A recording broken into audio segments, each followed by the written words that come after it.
Hello everyone, I hope you are all doing good. Class join कर लीजिए।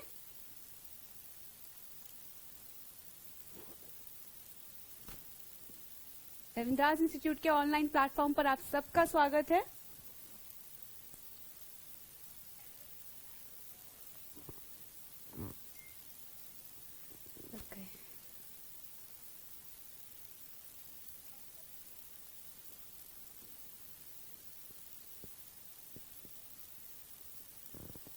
आ जाइए सब लोग, क्लास शुरू हो चुकी है।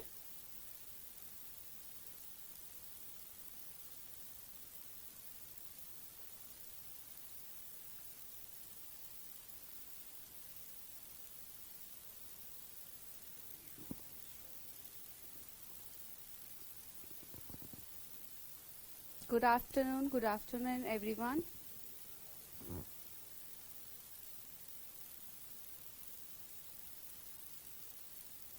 चलिए, लास्ट क्लास में हम लोगों ने स्टैटिक क्वेश्चंस देखे थे, आज हम वही कंटिन्यू करेंगे।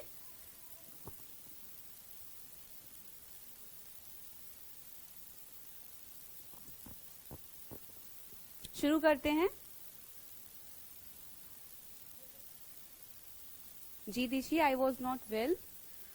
कंटिन्यू करते हैं क्लास।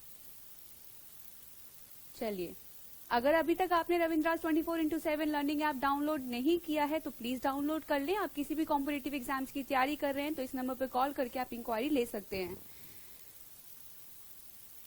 शुरू करते हैं आज का हमारा पहला सवाल। दक्षिण अमेरिका में लैंडलॉक कंट्रीज कौन सी हैं? Argentina, Venezuela, Paraguay, Bolivia, Buenos Aires और चिले। लैंडलॉक कंट्रीज वो होती हैं जो चारों ओर से स्थल से घिरी हुई होती हैं। तो दक्षिण अमेरिका यानी साउथ अमेरिका में लैंडलॉक कंट्रीज कौन सी हैं? Argentina, Venezuela, Paraguay, Bolivia, Buenos Aires या चिले।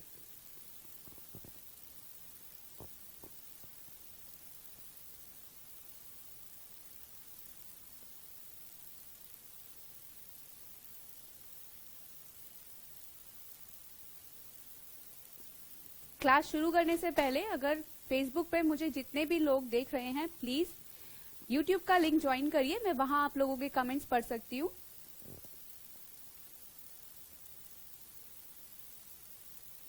जवाब दीजिए।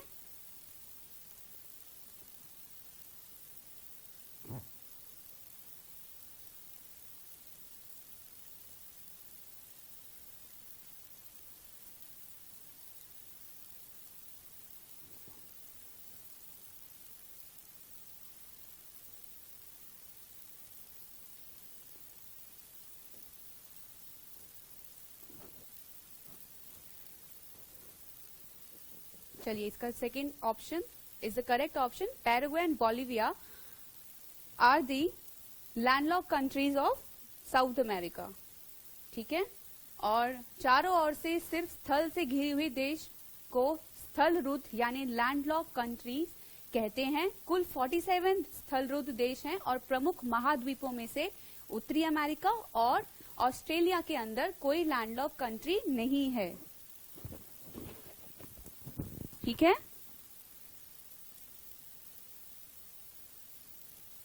Yes Rishi, you are right. Next question. Kudankulam nuclear power station परियोजना कहां पर है? तमिलनाडु, कर्नाटका, उत्तर प्रदेश और Gujarat. Kudankulam nuclear power station परियोजना कहां पर है? ये क्वेश्चन हमने कल की क्लास में भी किया था, अगर किसी को अच्छे से याद हो तो वो जवाब दे सकते हैं। कमेंट कीजिए बच्चों।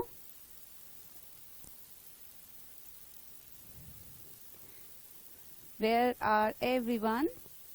ऋषिकेश, सीमा, जो यहाँ पर अवेलेबल हैं, ऋषि, अरविंद्रा, कमेंट कीजिए।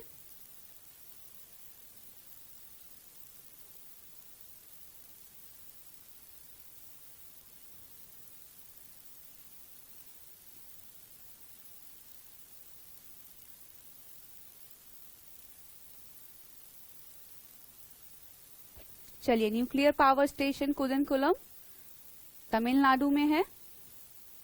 ठीक है, तो कुरिनकुलम न्यूक्लियर पावर स्टेशन 2013 में बनवाया गया था। ये कहां पर है? ये तमिलनाडु में है। और काइगा न्यूक्लियर पावर स्टेशन 2000 में बनवाया गया था, ये कर्नाटका में है। Narora atomic power station 1991 Uttar Pradesh में है। नेक्स्ट क्वेश्चन, उबंटू क्या है? इट्स अ हार्डवेयर और operating system for cloud computing, computer और अ प्रोसेसर। उबंटू क्या है? कंप्यूटर का क्वेश्चन है, बहुत पूछा जाने वाला क्वेश्चन है, जवाब दीजिए।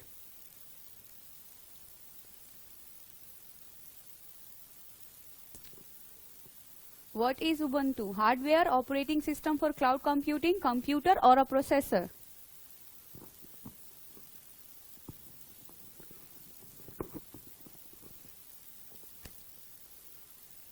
ये सेशन अपने फ्रेंड्स के साथ शेयर कर दीजिए।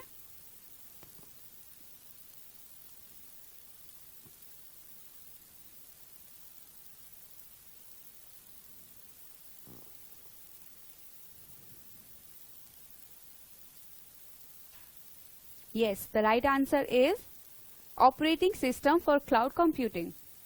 So, operating system for cloud computing यह एक open source operating system है जिसे पहली बार 20 अक्टूबर 2004 को जारी किया गया। इसे डेबियन लिनक्स के कोड बेस पर बनाया गया था and it is developed by canonical. Next question, प्रधानमंत्री कौशल विकास योजना किस मंत्रालय के अधीन है? Ministry of health and welfare, family welfare, ministry of social justice and empowerment, ministry of housing and urban affairs, ministry of skill development and entrepreneurship.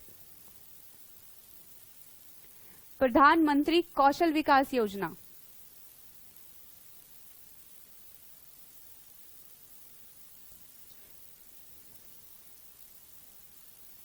Good evening Sachin Azad, Ankit Prajapati, good evening. जवाब दीजिए इस question का। प्रधानमंत्री कौशल विकास योजना किस मंत्रालय, किस ministry के अंतर्गत आता है या अधीन आता है? Ministry of health and family welfare, ministry of social justice and empowerment, ministry of housing and urban affairs, ministry of skill development and entrepreneurship.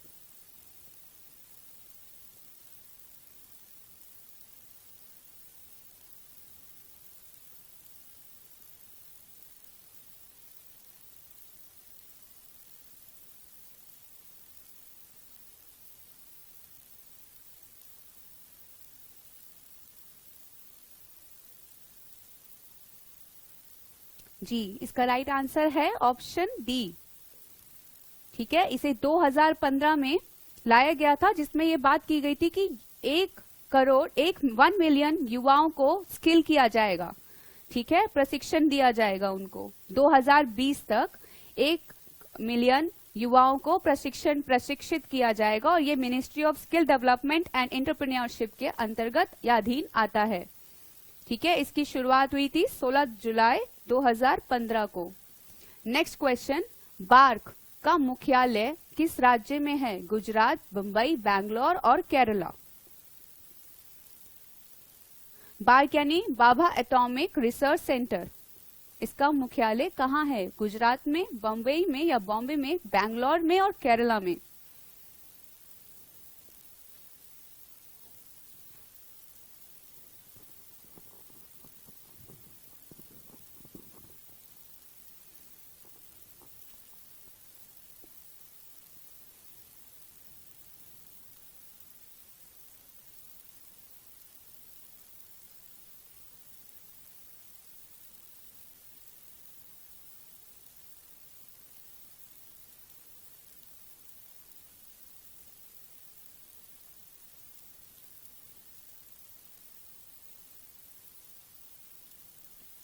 Babha atomic research centre है बॉम्बे में। Bhabha atomic research centre Maharashtra Trombay Mumbai में है। इसकी स्थापना 3 जनवरी 1954 यानी कि 1954 में की गई थी। नेक्स्ट क्वेश्चन, अंतर्राष्ट्रीय न्यायालय इंटरनेशनल कोर्ट का मुख्यालय कहां पर है? नीदरलैंड, स्विट्जरलैंड, न्यूयॉर्क और Paris.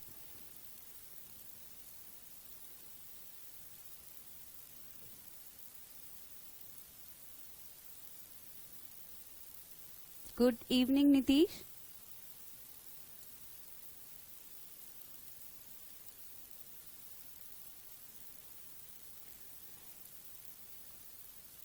International court of justice और इंटरनेशनल कोर्ट नीदरलैंड में है, स्विट्जरलैंड में है, न्यूयॉर्क में है या पेरिस में है? इसका मुख्यालय यानी कि हेडक्वार्टर कहां पर है?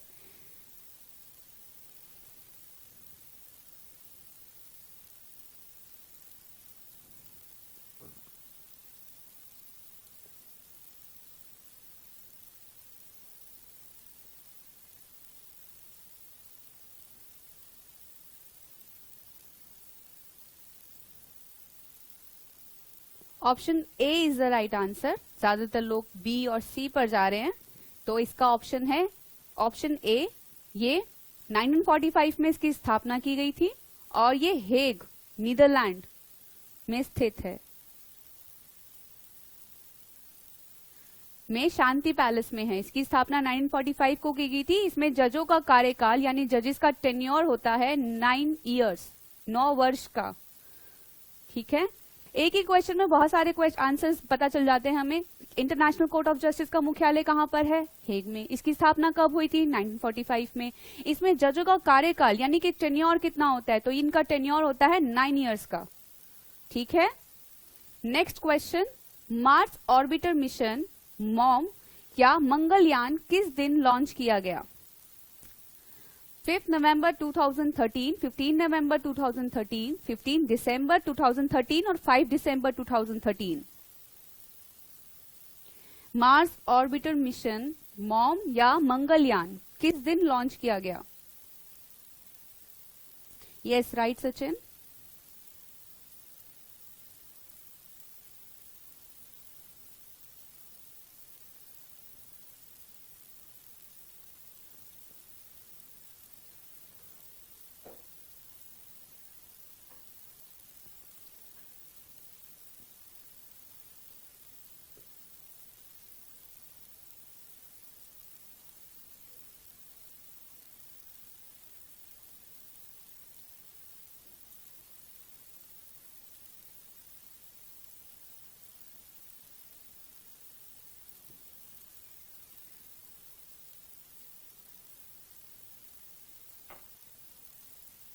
चलिए, राइट आंसर इज ऑप्शन ए।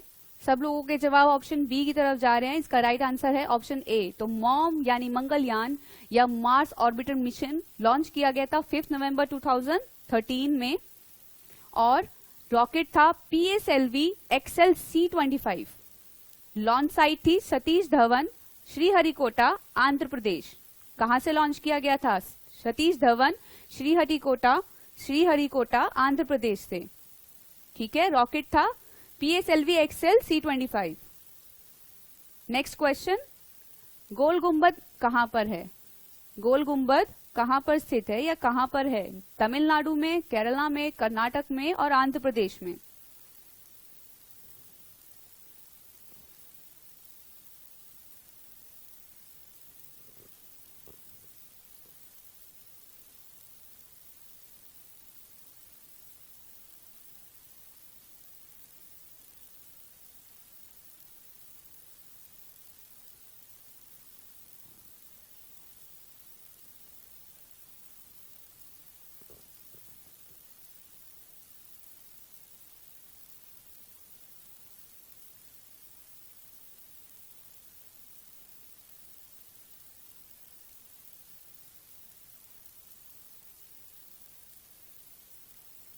चलिए, गोल गुंबद बीजापुर में है और बीजापुर कहां पर है? बीजापुर कर्नाटक में है। ठीक है, गोल गुंबद बीजापुर में सुल्तान मोहम्मद आदिल शाह का मकबरा है। गोल गुंबद क्या है? सुल्तान मोहम्मद आदिल शाह का मकबरा, और ये कहां पर है? बीजापुर कर्नाटक में। चलिए, if you are preparing for any competitive exams तो जो करंट अफेयर्स है वो इसकी बेस होती है, नींव होती है। तो अगर आप चाहते हैं कि आपको डेली बेसिस पे करंट अफेयर्स की पीडीएफ मिले तो आप हमारा टेलीग्राम चैनल ज्वाइन कर सकते हैं, रविंद्राज आईएएस ऑफिशियल, जिसमें आपको फ्री डेली पीडीएफ मिलेंगी डेली बेसिस पे न्यूज। ठीक है, नेक्स्ट क्वेश्चन, मौलिक कर्तव्य किस संविधान संशोधन के तहत जोड़े गए हैं? 42nd amendment act 1976, 44th amendment act 1978, 86th amendment act 2002, 61st amendment act 1989।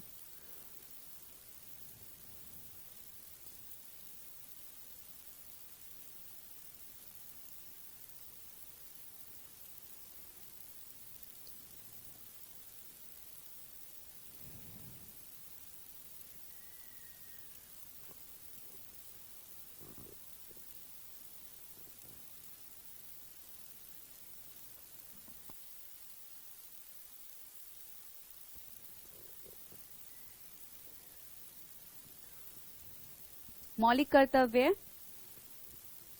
ये क्वेश्चन हम बहुत बार कर चुके हैं, मेरी पॉलिटी वाली क्लासेस में भी हम लोगों ने इसे कवर किया है काफी बार।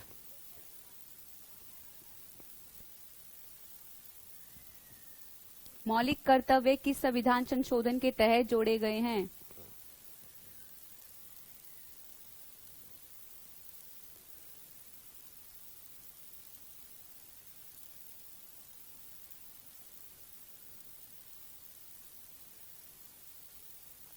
तो option A is the right answer.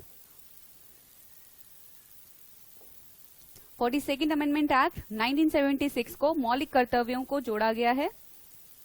किसकी अनुशंसा पर? स्वर्ण सिंह समिति की अनुशंसा पर। तो संविधान के 42वें संशोधन 1976 के द्वारा मौलिक कर्तव्यों को संविधान में जोड़ा गया। इसे रूस से, रशिया से लिया गया है।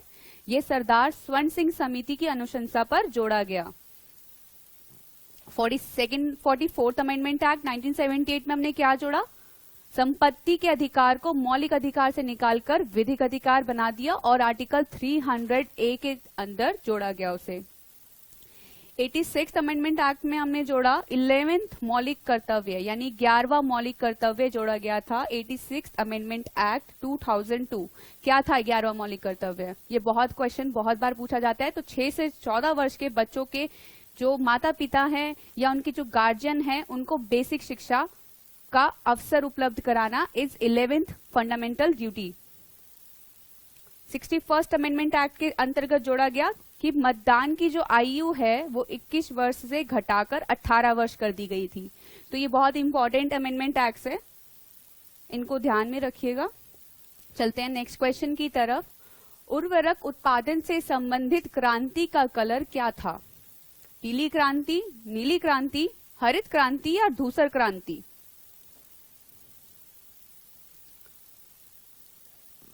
उर्वरक उत्पादन से संबंधित क्रांति का कलर पीली, नीली, हरित या धूसर?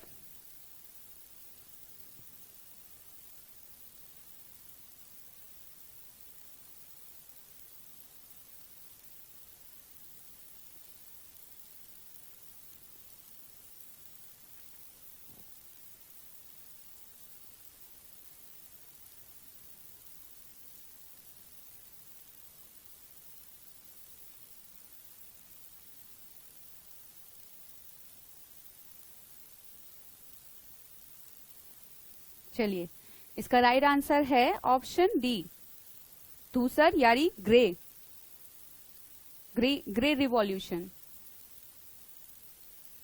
उर्वरक उत्पादन से संबंधित क्रांति का कलर धूसर क्रांति, ग्रे रिवॉल्यूशन था। बाकी की भी जान लेते हैं। हरित क्रांति खाद्यान्न उत्पादन से संबंधित थी।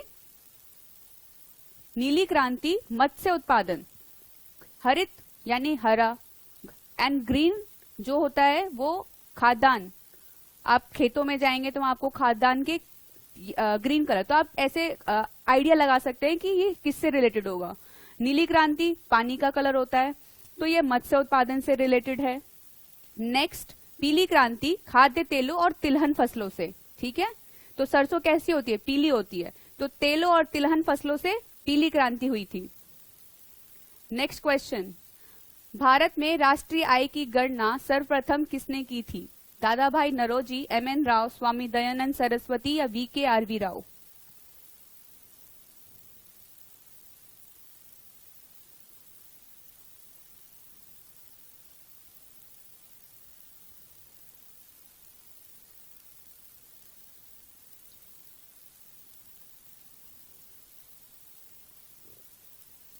भारत में राष्ट्रीय आय की गणना सर्वप्रथम किसने की थी? दादा भाई नरोजी, एम.एन. राव, स्वामी दयानंद सरस्वती और वी.के.आर.वी.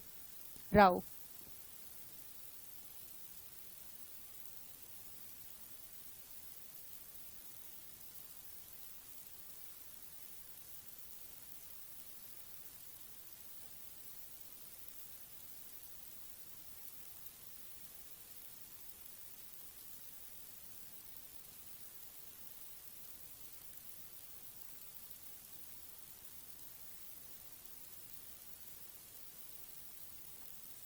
नहीं सचिन, इसका राइट आंसर है ऑप्शन ए।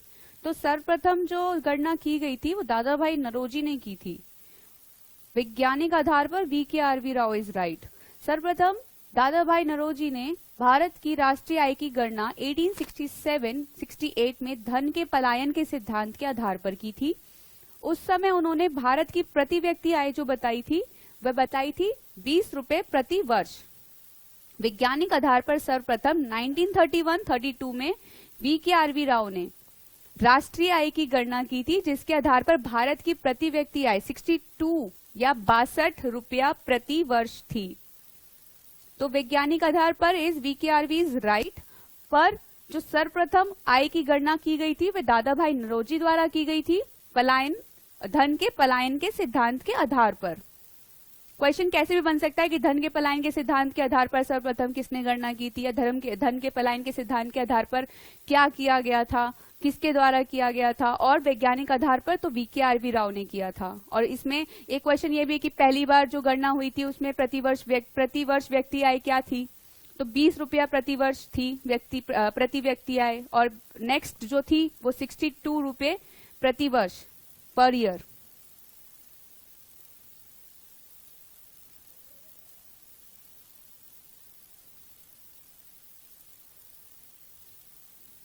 चलते हैं नेक्स्ट क्वेश्चन की तरफ। विदेशी धरती पर भारतीय ध्वज को फहराने वाला पहला भारतीय कौन था?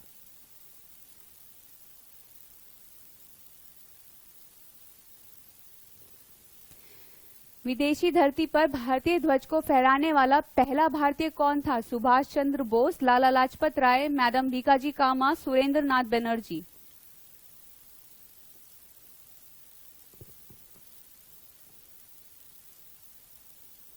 जी सुप्यार, you're right.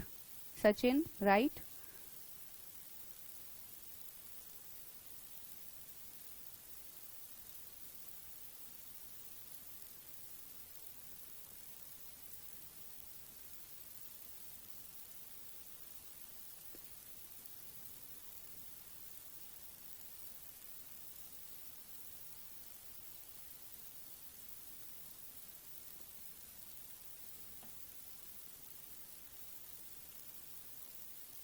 कमेंट करिए।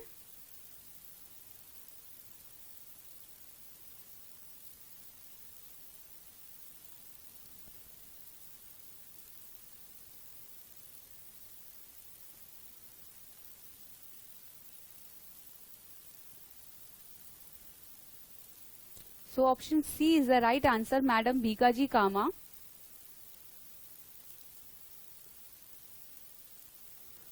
मैडम भीकाजी कामा जर्मनी में स्टटगार्ट में विदेशी धरती पर भारतीय ध्वज फहराने वाले प्रथम व्यक्ति थे। The current flag that we use was design by Pingali Venkayya. ठीक है, जो हम करंट में फ्लैग यूज कर रहे हैं वो जो डिजाइन है कि ये इतने इंच का होगा, इसमें 3 कलर होंगे, इसमें एक चक्र होगा, तो ये किसके द्वारा डिजाइन किया गया है? ये भी क्वेश्चन बहुत आता है। तो ये डिजाइन किया गया है पिंगली वेंकैया। ठीक है, और पहले भारतीय कौन थे जिन्होंने विदेशी धरती पर पहला अपना ध्वज फहराया था? वो थे मैडम भीकाजी कामा। ठीक है,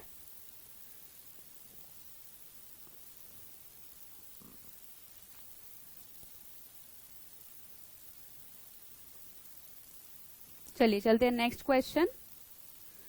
Lichen as well as known as sensitive indicators of what? Water pollution, air pollution, noise pollution or soil pollution. Lichen या lichen as well as known as sensitive indicator of what? Water pollution, air pollution, noise pollution or soil pollution.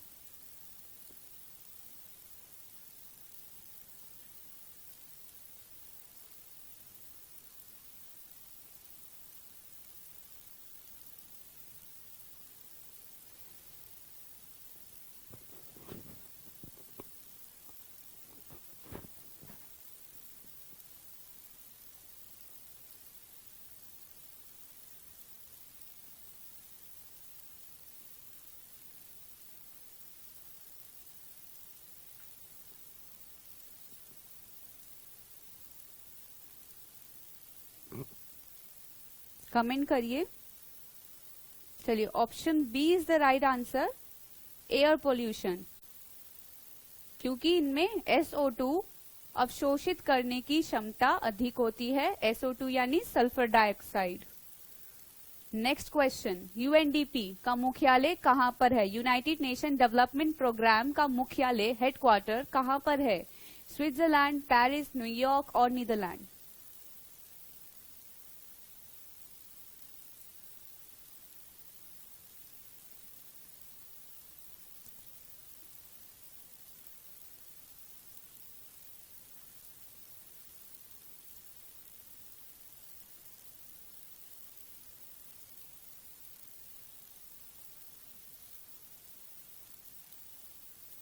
UNDP United Nation Development programme का मुख्यालय कहां पर है? Headquarter कहां पर है? Switzerland में है, पेरिस में है, न्यूयॉर्क में है और नीदरलैंड में है.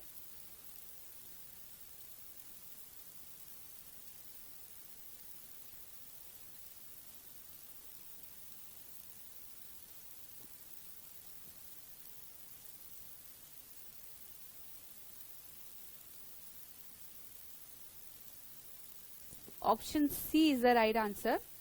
तो इसका मुख्यालय न्यूयॉर्क यूएस में है और UNSC United Nation Security Council का मुख्यालय भी न्यूयॉर्क में है. ठीक है. UNDP United Nation Development programme का मुख्यालय न्यूयॉर्क में है. UNSC का मुख्यालय भी न्यूयॉर्क में है. UNSC यानी United Nation Security Council. Next question, Jallianwala Bagh हत्याकांड के समय भारत का वायसराय कौन था? Warren Hasting, Lord Mountbatten, Lord Chelmsford, Lord वेविल.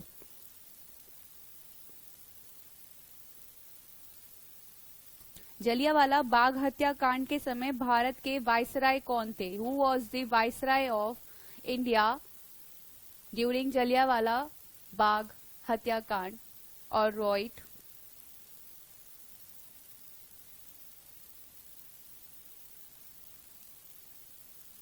Warren Hasting, Lord Mountbatten, Lord Chelmsford, Lord वेविल.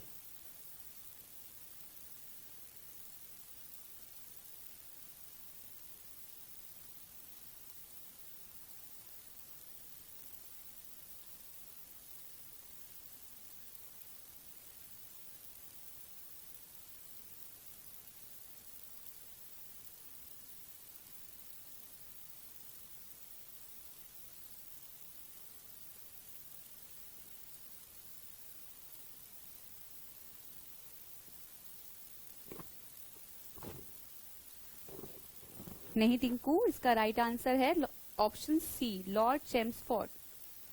तो 13 अप्रैल 1919 अमृतसर, पंजाब के प्रांत अमृतसर में बैसाखी के दिन रॉलेट एक्ट का विरोध करने के लिए एक सभा हो रही थी, जिसमें एक्टिंग ब्रिगेडियर जनरल डायर ने अकारण उस सभा में उपस्थित भीड़ पर गोलियां चलवा दी थी, जिसमें 400 से अधिक व्यक्ति तो मारे गए थे और 2000 से अधिक व्यक्ति घायल हुए थे. उस समय भारत के वायसराय थे लॉर्ड चेम्सफोर्ड. ठीक है.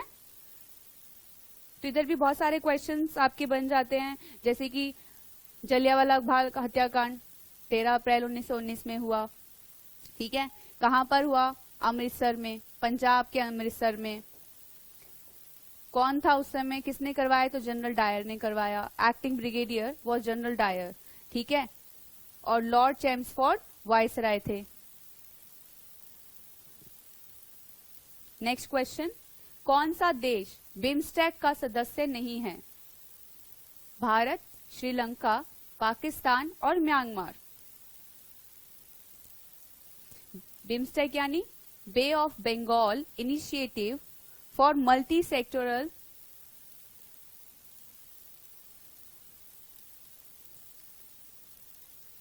Technical and economic corporation.